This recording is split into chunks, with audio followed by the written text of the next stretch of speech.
Bago po tayo matulog ng gabi, tayo po ang may kontrol nun kung matutulog po tayo o hindi pa.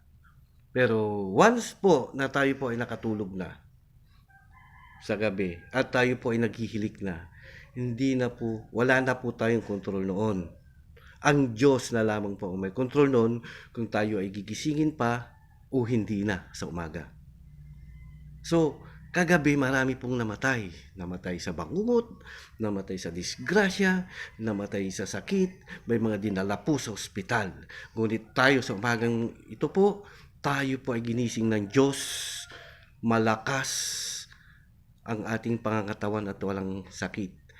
So, nararapat lamang na tayo po ay magpasalamat sa Diyos na lumikha ng langit at lupa at nagbigay sa atin ng buhay sa umagang ito.